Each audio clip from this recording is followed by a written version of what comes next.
Hi, my name is David Knox. It's May 20th, 2023, and I have msa.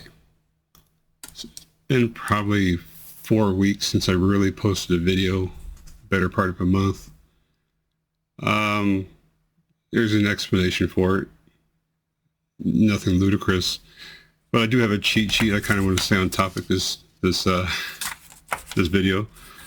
It's makeshift. It's shooting from the hip, and I don't have a time frame for you how long it's going to be. So I'll try my best not to meander.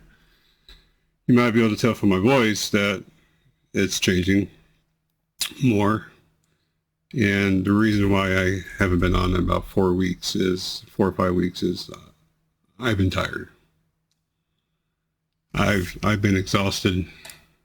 I don't know how to shake it. I don't know how to get rid of it. I don't know what to do.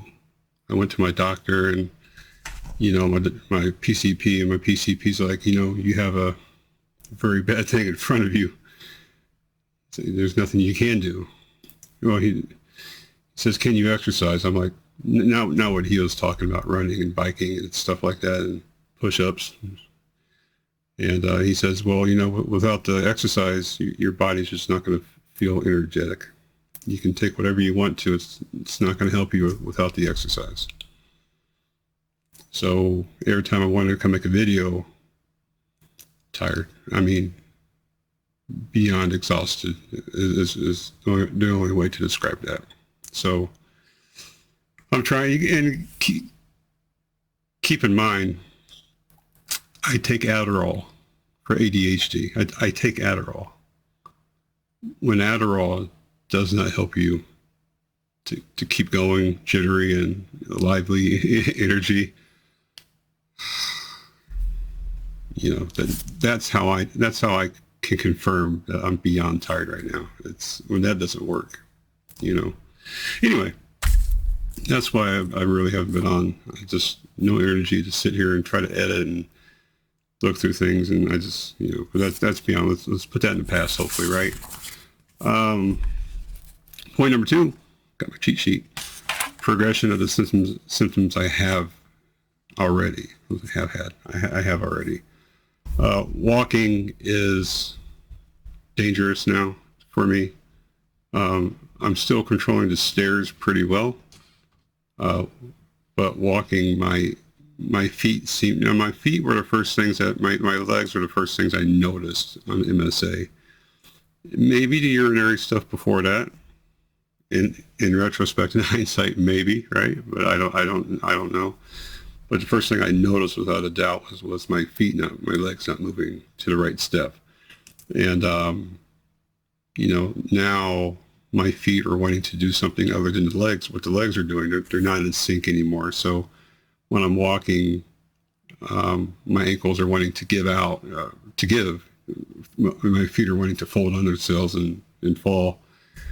And the spasming of my legs as I'm walking, it's not the fluid movements, or it's not the, hey, just pull a little bit more so your legs can go the distance they used to. That doesn't work. So now when I'm walking, my legs and my upper legs and bottom, they're spasming, and they don't know where to go. It's the weirdest sensation, but at least that sensation is a split second. If I try to take bigger steps, that spasm has gone away, or it's passed. So I can plant myself halfway decently. But taking big steps when you can't walk is not a good idea to begin with. So it's horrible, because walking slowly is the worst. Right? Being careful is the worst. Trying to pick up the pace to stop that works, but you're going to fall face first. It's just, there's no middle ground on this. I hate to say that. Talking, as you could probably notice already, I'm slurring a lot more. It's hard to speak up with any type of stimulus I have. Anxiety, speaking in front of people, which I don't have, but in a different environment, in front of different people, out in the public, whatever. I'm looking at you trying to speak, and the words aren't coming out. It's delayed by a half a sec. It's like I'm drunk. I don't know how else to say it. So Not necessarily on the video because it's me and you, even though I do feel anxious about talking about these things, which you can notice, again, some of the slurring and maybe the hesitancy to speak the words because it's not fluid, not even close on my end.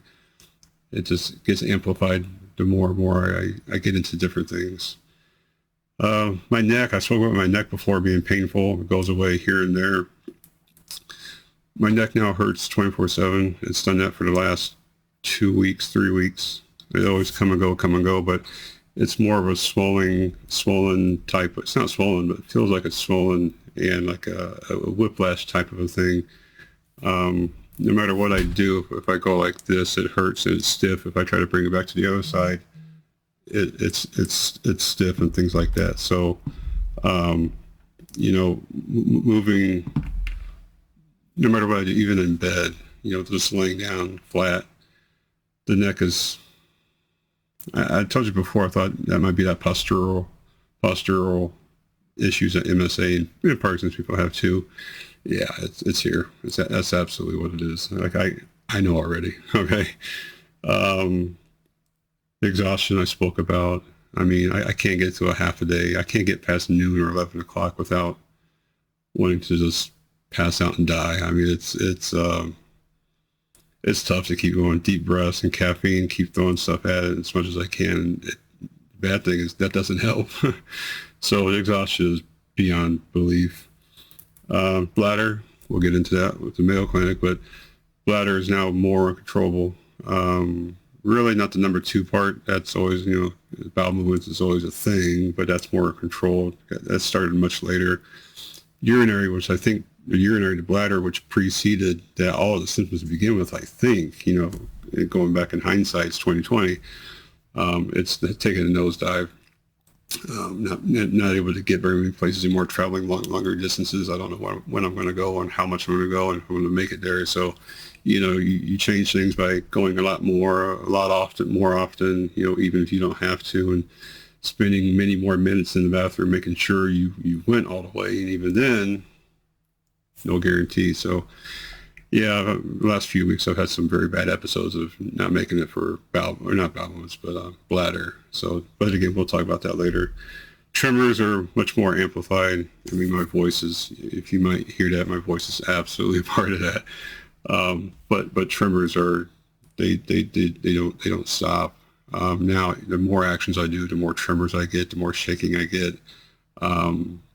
Just getting worse. I don't know how else to say that, but I went to a funeral 2 weeks ago, and the stimulus from that, the emotions of a very good friend, being there for her and her husband was, I'm over there shaking like I'm just absolutely seizure or straight Parkinson's type stuff. It's crazy how these tremors, this stimulus makes things so much worse. It's like, don't talk to me or don't touch me, right? Don't sneak up on me. Don't grab the small of my back and say, hey, I love you, because I'm going to jump, and the tremors are just crazy. I mean, it's like that. We could talk about that later too. It's another video if you wanted to. Hand movements are pretty much left hand. I don't know, it's a video. Left hand is pretty much done. I mean, I can do these things, right? But I before I was able to do my right hand pretty freely, and that's pretty fast. Don't get me wrong. Okay. That's pretty fast. I mean, not even half of what it used to be, but I still got pretty good, movements for the most part. You see tremors as I'm trying to do things right. Left hand, if I try to do the same thing, it doesn't want to go anymore. I even if I rest it, try to get some type of compensation for it, they don't want to go. So now I'm pretty much single finger typing on this one as much as possible, and even that's not working too well. Newer symptoms, they're not necessarily always new, but newer symptoms. Blood pressure is a thing that's tough.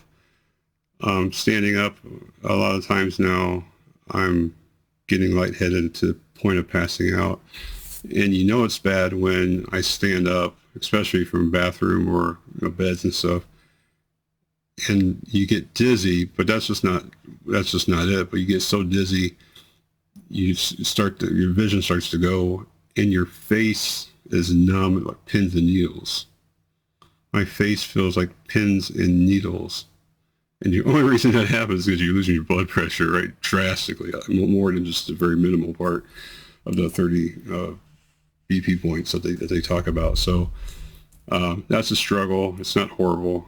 I've fallen a few times. Of course, I won't admit that to many people, including my wife or kids. But it's kind of like my dad growing up. You can't be afraid to get hurt. You just got to learn how to get hurt. You got to learn how to fall. When you're playing sports or running, track and field or whatever, you got to learn how to get hurt so you don't get hurt. You absorb. When you jump off of a high ledge, you jump. And when you hit the ground, you're rolling in the same motion to keep you. It's how you do things. So I'm not concerned with the falls necessarily. I'm pretty aware, and if it gets that bad, trust me, I'm already getting on my hands and knees as it's happening, not afterwards. I'm proactive on that pretty good, so shouldn't be an issue. We already talked about the outside stimulus and shaking has drastically increased. I mean, I can't put percentages on it, but you would think I'm having slight seizures or I got full-blown Parkinson's, like full-blown Parkinson's if you just watch me during stimulus, whether it's shopping or checking out at registers, ordering, talking to people for food, restaurants, everyday things, right?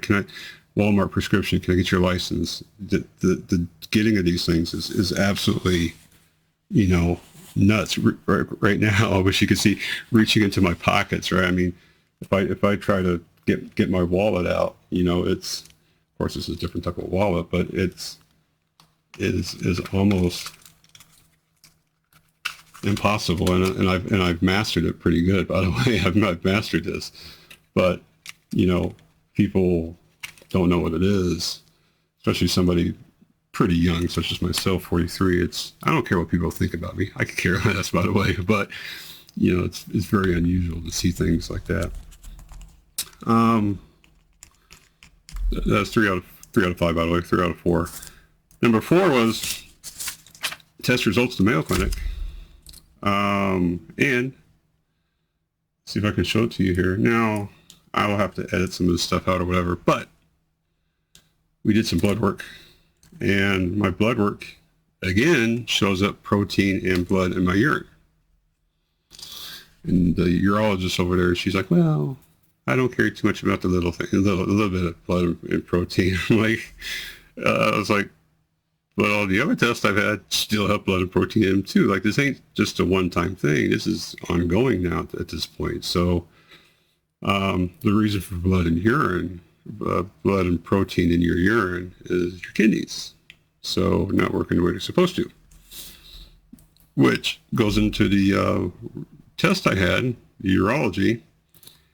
And when it came back, and you should see the test they do. That's crazy. Wow. Talk about being plugged with a few things and bloated up and made to pop. Interesting. I won't say that's the worst I've had, but still. The whole team, wasn't just a doctor, but the whole other team, they are calling it some type of, the overall look at it is neurogenic bladder. So because my kidney walls are thickening, and some tracer activity is wrong, they believe, of course I'm going to go see a kidney doctor next month, pretty soon. They believe that's part of the neurogenic bladder, basically, with my brain and spinal cords now with MSA is affecting the kidneys. So what does that mean? The more you read into it, it only means one thing. Kidneys are going to go. Kidneys are failing. But kidneys aren't failing like I'm, a drunk or, had a major organ failure type of thing. Not like that, but that's part of MSA is the autonomic part of it. So when the kidneys can't control themselves, you start to see all these things in your blood, in your urine you're not supposed to have. So mine started, that's for sure. The overall test though, so the whole interpretation of the whole test that I had, it's called a urodynamic study, urodynamic study. So after they poke and prod you and do a whole bunch of weird things for you, weird. I'll take that. I'll take that over spinal taps any day, by the way. So, interpretation and impression. Number one, early first sensation. I'm getting that urge to go way too early. Number two, reduced functional bladder capacity. So, because you got to go sooner, you can't hold it, you might not be able to hold it, you're going sooner. Three, normal bladder compliance of 2 volumes filled. So they inflated me to what I was supposed to get to. That's fine.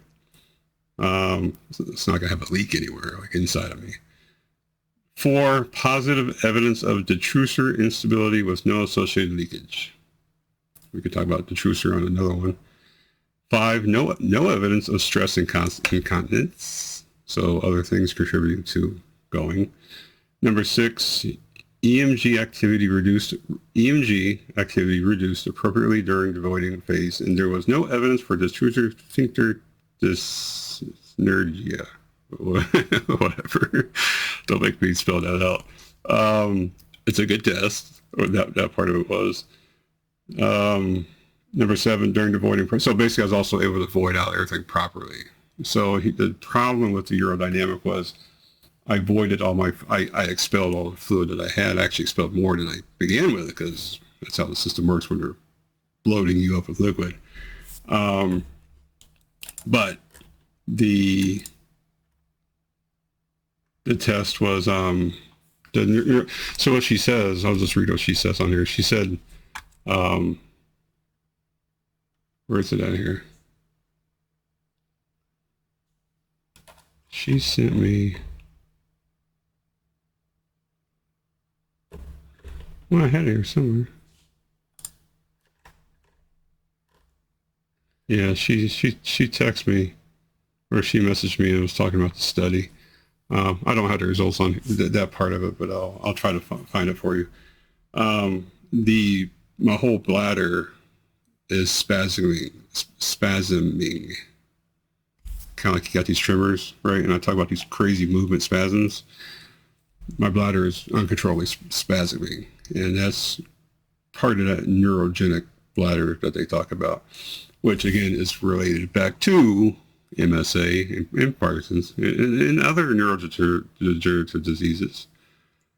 And by the way, if you've made it 17 minutes and 32 seconds in this video, I told you my urology visit was going to show absolutely that part of the autonomic.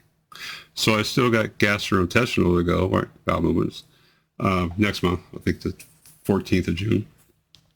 And then some kidney stuff, but that's, again, we go back to Mayo Clinic saying, hey, I don't think it's MSA. I think it's more early onset Parkinson's, just because, but then I got a diagnosis of early onset Parkinson's without the second 2/3 of tests being done. And gastrointestinal and urology is autonomic. These are things you don't have to think about to do. Right? Just go to your own NIH government website, right, or whatever medical. It's part of autonomic, but yet, my doctor up there decided to, for whatever reason, which pretty soon I'll make a video about that, decided to say, oh no, 2 tests is okay out of 5, and I don't think it's MSA because of that. I told you the urology part was going to be absolutely positive because I know my body, what I can and can't control. Gastrointestinal probably will be the same way. Gastrointestinal bowel movements is much more infrequent than bladder issues right now. Right, so these symptoms are come and go, right? And more progressive, and then they're permanently here, kind of like my neck now is, right? Things like that. So, I even thought that, maybe I wasn't getting like RBD, sleeping issues anymore, or they went away. And man, last night I was swinging, and the night before that, this whole week I was swinging. So I was trying to hurt somebody in my dreams. So, that's what's happened in the last 4 weeks. The visits have drawn me down. And this week I was traveling out of town to Evansville, Indiana for some work, which, going into my final thoughts, okay, I'm exhausted. I just want to sleep. I don't even want to eat. Depressed. getting to, I mean, I hide depression very well. So just because I look the part don't mean I'm not struggling inside, right? Or you're struggling. We're all struggling, right? You know, it just ain't me. It's a lot of us. Empathy, don't care. I I just beyond tired. I'm beyond trying, beyond caring for other people and myself. And sometimes that sounds really bad, but it's a gut punch right now. Okay. And, you know, I told my boss last week, was it Monday or Friday? I think Friday. I said, man, I was going to call you last week and tell you I can't work anymore. Like this is how far along it's gone, right? I mean, and I can work from home, and I don't have to do anything physical if I don't want to, and just, you know, it's to that point where I think I need, you know, disability or Social Security, or I just I I feel like I'm letting people down at work, and I know that if I talk to my boss and his boss and my director and president, it was absolutely not. It's, I'm doing very good, keep up the good work, and I know when I'm not pulling my weight. It's I don't like that.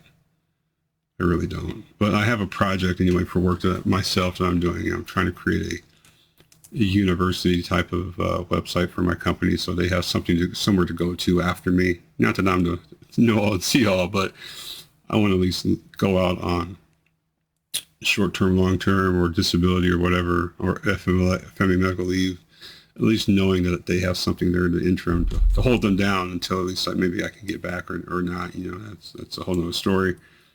Um, might even have some upcoming medical stuff with stem cells.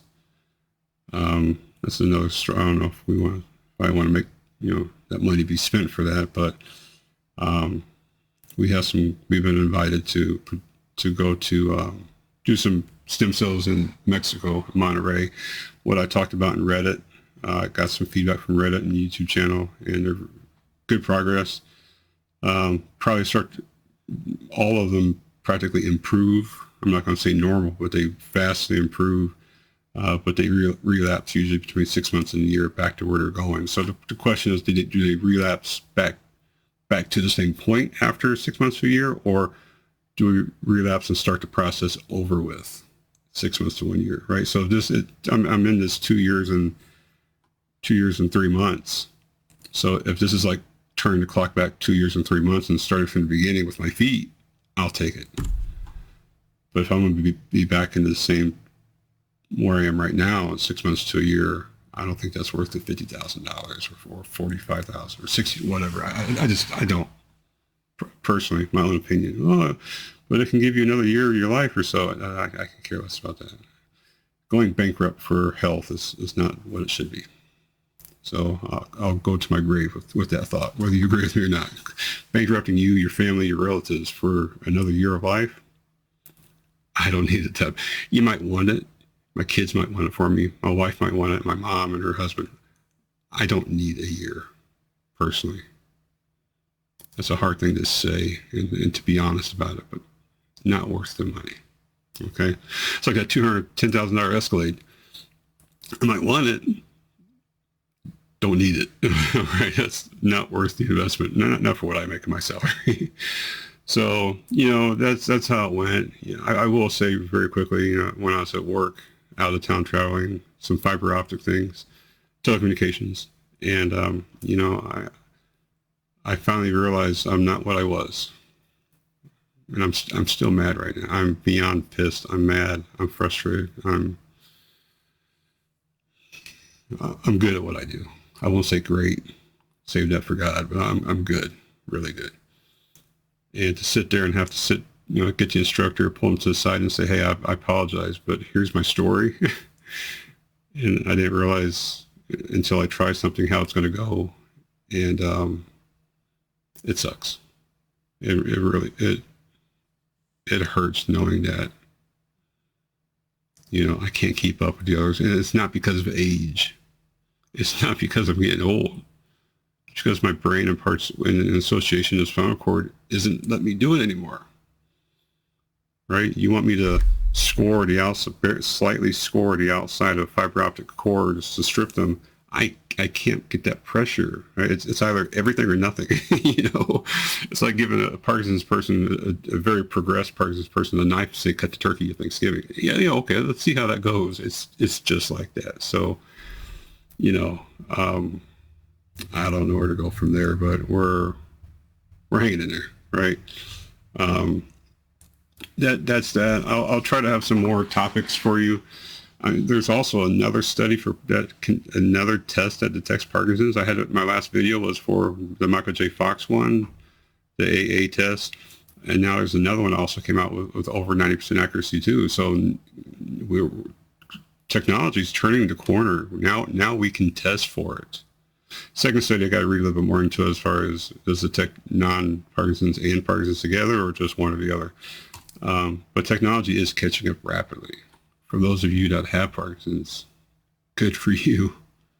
You know, you got it. What do you want me to say, right? It's good. You can detect it and start to treat things way quicker, right? Substitute the levodopa sooner or whatever treatments and prolong the usefulness of your body physically.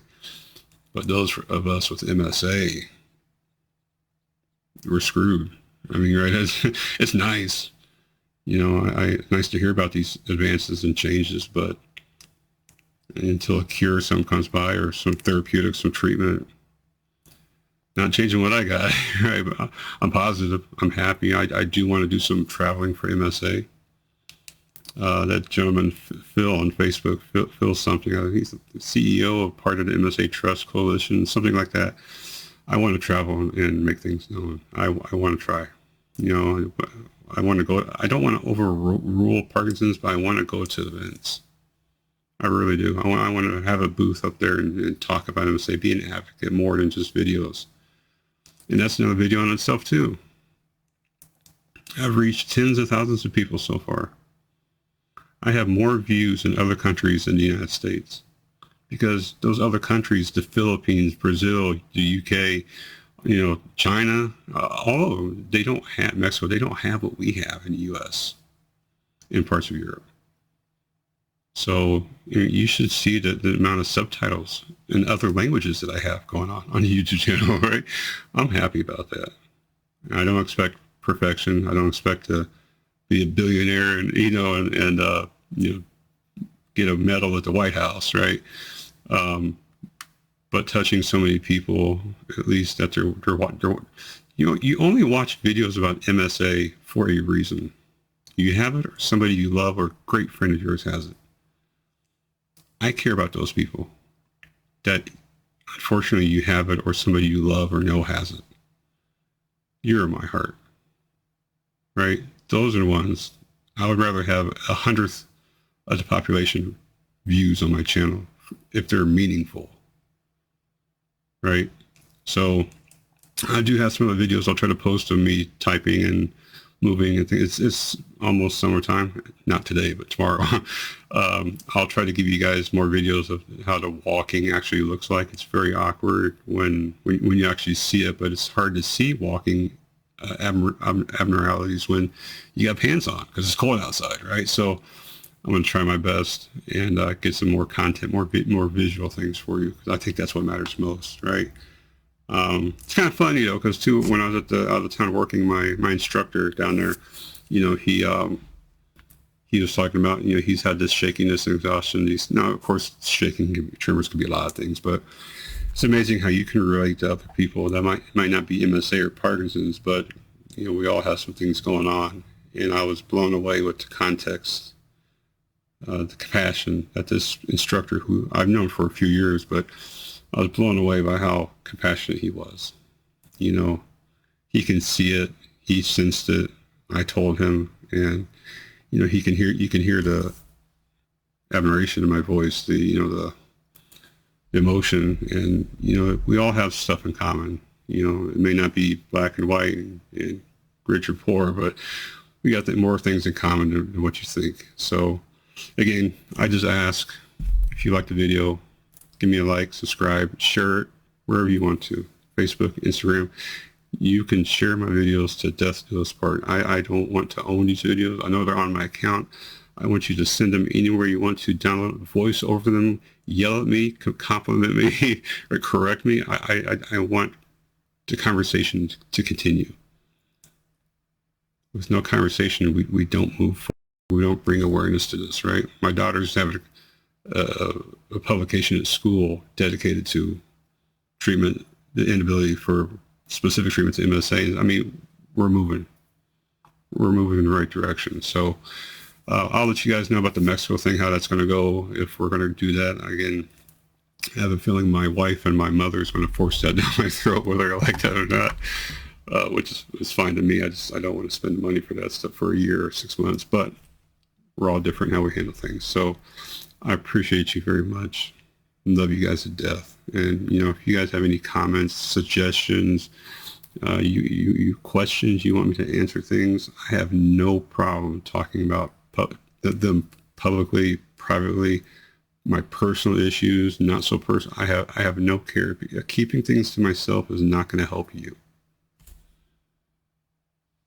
Right? I have no time to hide things anymore. So if you need help, if you want a video chat sometime, you want to do Zoom or Google or Teams or whatever, you want to have a live session where we just talk back and forth, I'd love to. Right? I might be slurring a lot more, but I love you guys to death. And, advocacy is everything right now. And I appreciate you. Right? Don't forget about me, and I'm not forgetting about you. End this together. Right? Making others aware. Thank you. Thank you. I'll see you next video. Hopefully much sooner than 4 weeks. Probably tomorrow. Have a good one, guys. See ya.